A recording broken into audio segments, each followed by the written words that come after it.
you got to give the Knicks credit for having the guts to do this, because this was not an easy decision on any level. And I think no matter if you wanted him out or if you didn't want Coach Tibbs out, you would have to look at this and say, no matter what, this was a very difficult decision. Because when you look at it from a 30,000-foot view, the Knicks have made the playoffs 4 out of 5 years. They've won 50 games back-to-back years for the first time since the 90s. They went to their first Eastern Conference Finals in 25 years. They beat the defending champion Boston Celtics on the way to get there. And when you look at that in a 30,000-foot view and you look at it in a lens, you'd say, how do you fire this guy? How could you fire a coach that has done all that and made the step this year that you wanted him to take? Right? Like, that's what you would say. But when you break it down and you really dissect it, it's a lot more than that. And I think that's why the Knicks made this move, and that's why I give them a lot of credit for having the guts to do it. Because most teams would have just been like, hey, we got there, we got to the conference finals, we beat Boston, we got to run it back, we got to do this. But when you look at it deeper, and let's do that right now. Coach Tom Thibodeau is a good coach. He's not a bad coach.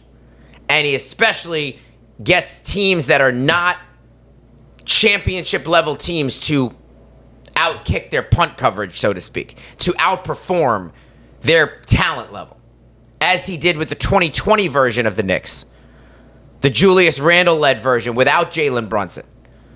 The R.J. Barrett, Julius Randle, Nerlens Noel, Reggie Bullock, that starting lineup. That team was a 4 seed in the East. That team had home court in a playoff series in the East. That's what Tom Thibodeau does for you. He changes the culture. He builds you a winning program, a winning franchise. Went from a laughingstock to a winner. That's what he does. That's the positive of Tom Thibodeau. But when you look at these Knicks over the course of the 5 years that he's been here, and they've made 4 playoff appearances, you also have to look at it on the other side. They've now lost all 4 years that they were eliminated has been to a lower seed when they've had home court. Obviously, the Hawks the first year, when that was a toss-up series, so you don't really blame them for that. That Knicks team was overachieved anyway. The Heat 2 years ago, the Heat were an 8 seed. The Knicks were the 2 seed or the 3 seed.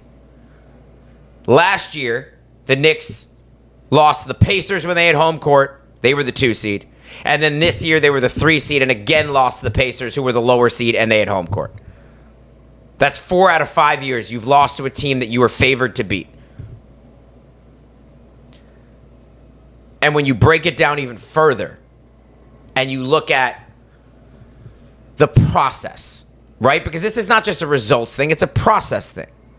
The fact of the matter is, Tom Thibodeau, as good of a coach as he has not proven over the course of his coaching career, and especially in 2025, to evolve with the times.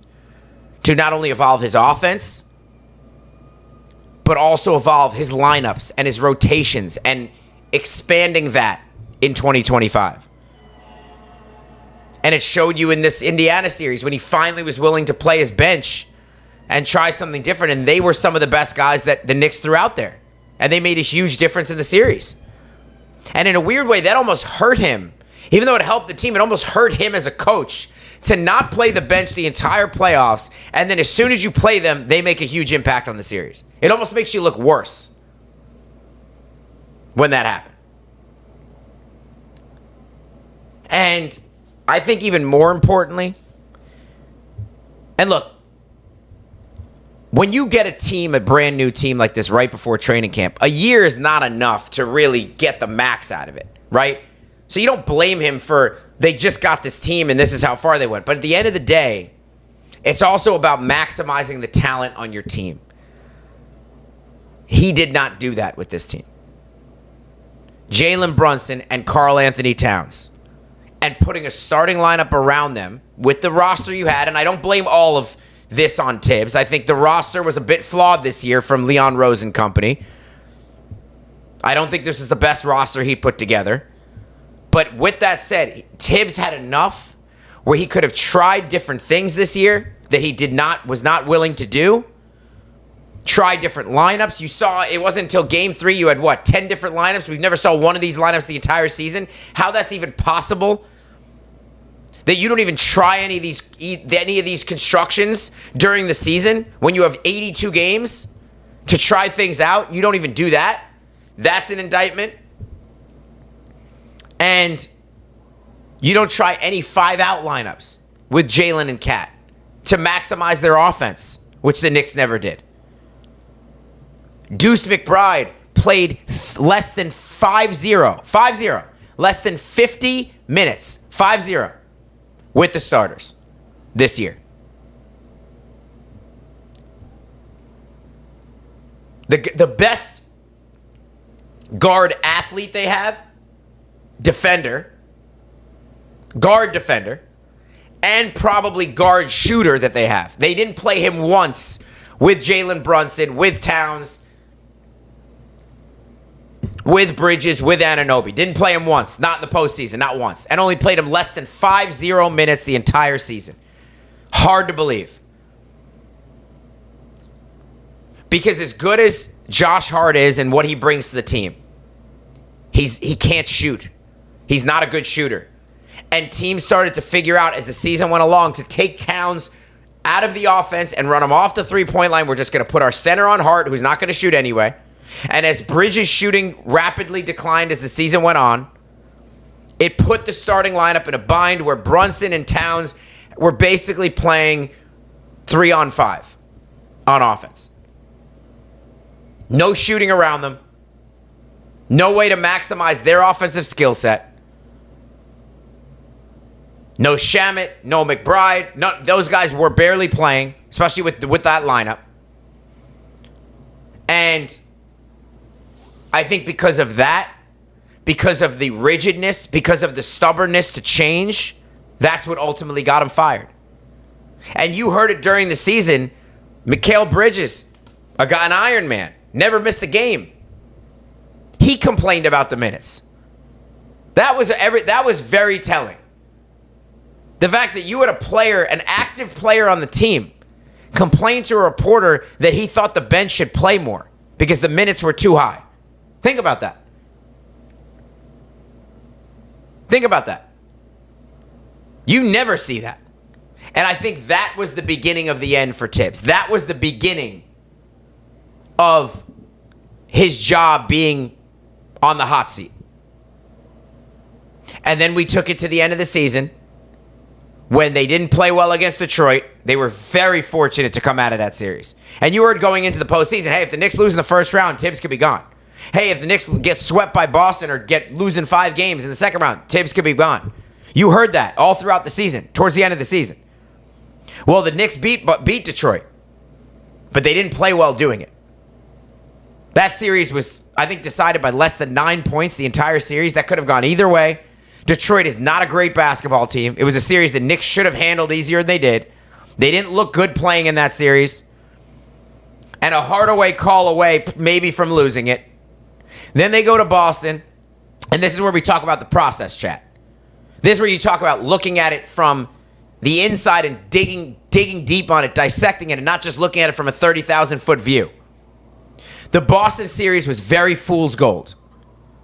Give the Knicks credit. They won the series. But when you really look at it, they were dominating the first 2 games. Boston was up by 20 in both games at the end of the third quarter, and then they completely unraveled. And more of that was bad Boston than it was good Knicks, if we're just being honest. Give the Knicks credit for coming back, but a lot of that was bad Boston. If Boston didn't miss, 13 shots in a row in game 2, game 1 also choked. The Knicks defense as we saw, was not that good. That was more bad Boston. They let the Knicks they opened the door for the Knicks to potentially win that series. The Knicks were thoroughly outplayed in majority of those 2 games. Then game 3, Boston destroys the Knicks. Then game 4, the Knicks are down 14 points in the third quarter again. Before they played probably their best quarter and a half of basketball the entire playoffs. Before Tatum got hurt. But they were down 14 points. You forget, they were down 14 points in the fourth quarter of that game, in the third quarter, of that game as well. Then they got destroyed in game 5 without Tatum. And then obviously they put a beat down on Boston without Tatum in Game 6. But that was a bit of fool's gold. And I think the front office knew that. And I think the higher-ups knew that. They beat Boston, but last 2 games, no Tatum. First 2 games, really, Boston was kind of handing them to you. It was not an impressive, the Knicks really outplayed Boston in this series. They deserve to win. That was not the sentiment. That was not the sentiment. And I think when you look at that, with the combination of playing poorly in Detroit and then what went on in the Eastern Conference Finals, where once again you're favored. Once again, you are the higher seed. Once again, you have home court. You're playing the Indiana team that you were up 2-0 against last year when you started to lose your team to injury. And you thought you had a good chance to win that series. You're playing the same Indiana team this year. You have home court again, but this time it's a chance to get to the finals. And the East side opened up for the Knicks completely. No Cleveland. They took care of Boston. The East was wide open for the Knicks to get to the finals this year. And I think that's when Tibbs eventually lost his job completely. It was evident if you watch this series. And I tell people this all the time, and I think this is the biggest kind of thing about it. If those 2 coaches switch places, Carlisle and Tibbs, in that Eastern Conference Finals, and they coach the other teams, would the Knicks have still lost that series? Because I think the answer is no. I think the Knicks would have won with Carlisle as the coach. And I think that tells you everything you need to know. Because the Knicks lost the first 2 games at home. Obviously, with the meltdown in Game 1. He didn't start playing the bench at all until Game 3, and that helped them win Game 3. Then he finally started playing them. He didn't switch the starting lineup until Game 3 as well.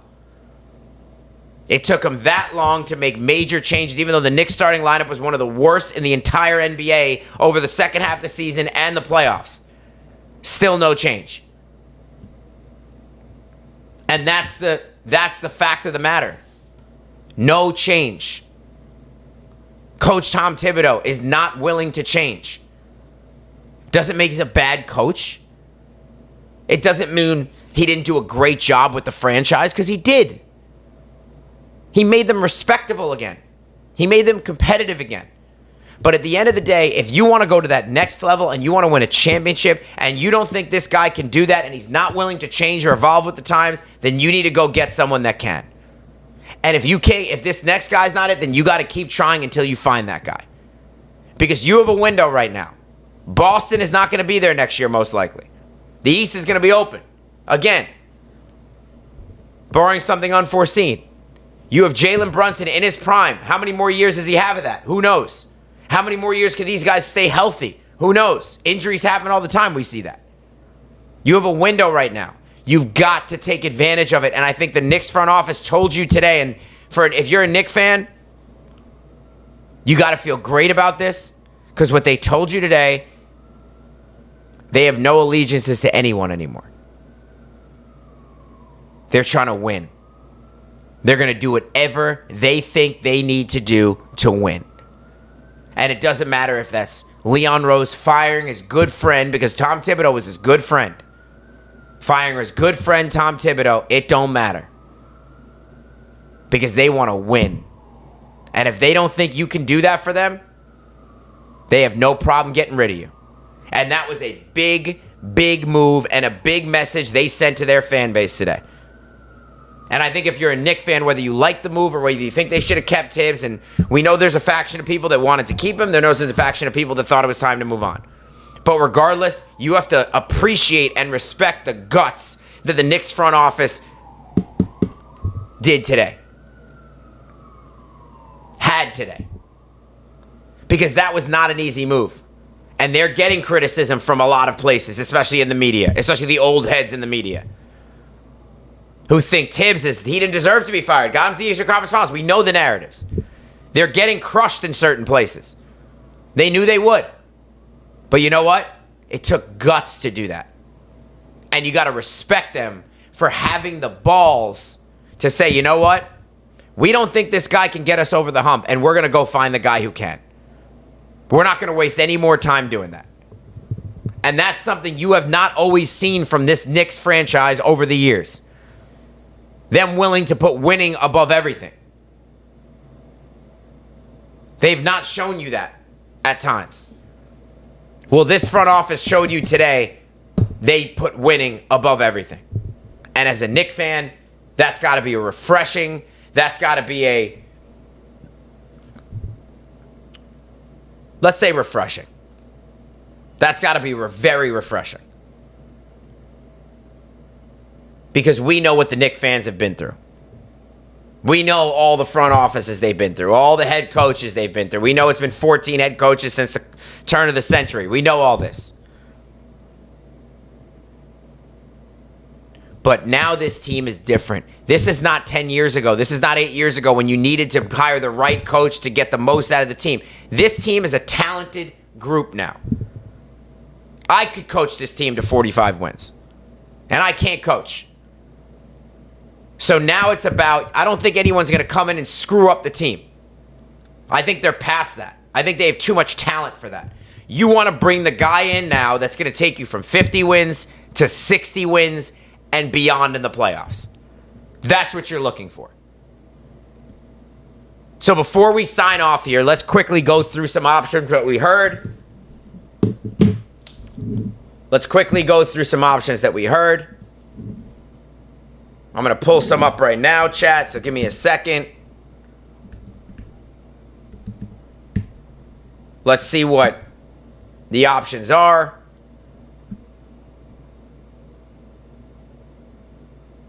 And we'll go from there. And I'm going to tell you my favorites and who I think they shouldn't hire and who they should hire and so on and so forth. Okay, now. Let's see. Head coaching options for Knicks. Okay. Now. We've heard the list. We've heard Michael Malone, right? We've heard that. Let's get you on here with the screen share. We've heard Michael Malone as an option. Now, one thing about Michael Malone, chat, I've heard from someone inside that I trust, the Knicks don't want to hire Malone because they think he's too much like Tibbs. They think he's too rigid in his ways, and he's obviously a New Yorker. He's from Astoria. He was on the Knicks staff back in the day. He's a very good coach, but I understand the concerns there. He is CAA, though. And you know the Knicks are always comfortable hiring someone from CAA or having a player from CAA. So Michael Malone is still an option. I still think he's in there. Budenholzer, I don't think is an option. I don't see them hiring another coach. I don't see them hiring a coach like Budenholzer who failed so epically in Phoenix. Now, obviously, he won a championship with the Bucks, but there were some questions about his coaching style when he was there. They don't like him. The Knicks said they want to hire someone who's collaborative with the front office and is willing to change, play the bench, be creative. Jeff Van Gundy, I don't think is an option. Jay Wright, I've heard he doesn't want to coach anymore. I don't think that's an option. Danny Hurley, I think that's an option, but I don't think it's a particularly good one. Hurley can coach. He's a good coach, right? He's a good basketball coach, but he's a good college coach. And I don't know that his temperament is the right thing for the NBA. I don't know that he'd be able to handle the players of the NBA with how hot-headed he is, with his temperament. I don't know that he's the right fit. I can't say that I would be like, I would kill the hire because I think he's a really good coach and he's very, very, kind of creative with his offensive play calling for a college coach especially. So I can't kill it, but I think he'd have some issues at the NBA level. Johnny Bryant is the one you're hearing from a lot of different places. The assistant coach who was on the Cleveland, he was on the Knicks before that. He's a finalist in Phoenix now. The Knicks apparently are very fond of him. I think if the Knicks were going to go with an assistant coach with no head coaching experience, I think Johnny Bryant would be that choice. I don't see them going to an assistant coach with no head coaching experience other than Johnny Bryant. But I do think he makes sense as a young assistant who supposedly is creative, runs a good offense. or supposedly would run a good offense. Obviously, he's never done this before. We don't know. But he's been on the assist. He's been on Cleveland this year, and Cleveland obviously runs a very, very, under Kenny Atkinson, a very 2025 type of style of play. So I think Johnny Bryant's possible. And they're saying Chris Paul is a wild card. I don't see Chris Paul being someone that they would hire. They've done this with Derek Fisher. I don't see them doing this with Chris Paul because that just could be a disaster. I just don't see that happening. But I guess stranger things have happened. So that's one list. Now, if we go to another list, right? Here's another list. Hurley, Jay Wright, Calipari, I don't see happening. Johnny Bryant, we know. So I think let's look at one more list here. See if there's anyone else. Calipari, I don't see happening. I know the Knicks have a relationship with him. He has a relationship with Worldwide West, but I just don't. I think he's too far gone in his career at this point, and he obviously had issues at Kentucky, where that's why they got rid of him. I don't see him coming into the Knicks now and saving the Knicks. I don't see that. And as you're seeing the list here, the list of college coaches to go to the NBA, it's not been particularly good. Brad Stevens was very successful with Boston, as we know, but they didn't win until he went up into the front office, and they obviously hired Mazzulla and Udoka before that. But he was successful with Boston for the most part. Other than that, Billy Donovan has had some success, but never any playoff success. Obviously, Beeline was a disaster with Cleveland. Hoiberg was not good for the Bulls. Montgomery was a disaster with Golden State. Reggie Theus, we know we're going back to the 2000s now. Leonard Hamilton, Lon Kruger, all these are dating way back. We know Patino was a disaster in Boston and with the Knicks. Calipari didn't coach well with the Nets. We know that the track record's not there. Jay Wright, Mike Malone, Jeff Van Gundy, we know this. So those are your head coaching candidates that we've seen. Maybe someone will come out of the woodwork. But I think for now, you're looking at I think the most likely candidates.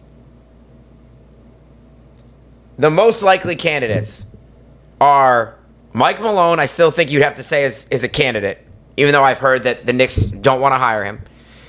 Taylor Jenkins, I think you would have to say is a candidate because he did a good job with Memphis for the most part. Now, he had his issues there at the end as well, but he's a good coach, runs a good offense, all that type of stuff.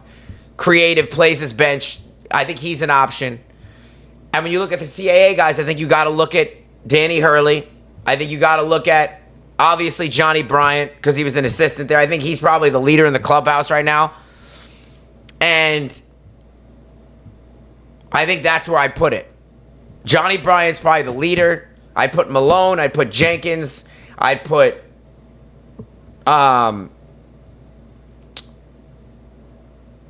Hurley. I don't see Calipari or Jay Wright. I wouldn't be shocked, but I just don't see that. I don't see it. I don't see it. And I don't see Van Gundy. I think will be a disaster. He just hasn't coached in too long. That's not what you're looking for. So I think that's what you're looking at right now until some other, obviously options.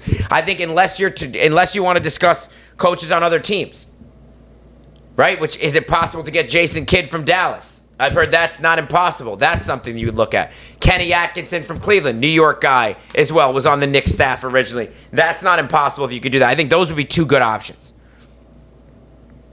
So I think for my money, I would want Johnny Bryant, Jenkins, Malone, or a coach who's like Atkinson or Jason Kidd, or if you can ever get Spoelstra, I don't think that's likely, but someone like that. Someone who's a really good established coach that you could pry away from another team. Those would be the options for me. That's how I would look at it. Appreciate you, chat. Huge day, crazy day. Tibbs is gone. Knicks looking for a new coach. And you got to give, regardless if you agree with it, you got to give the front office credit for having the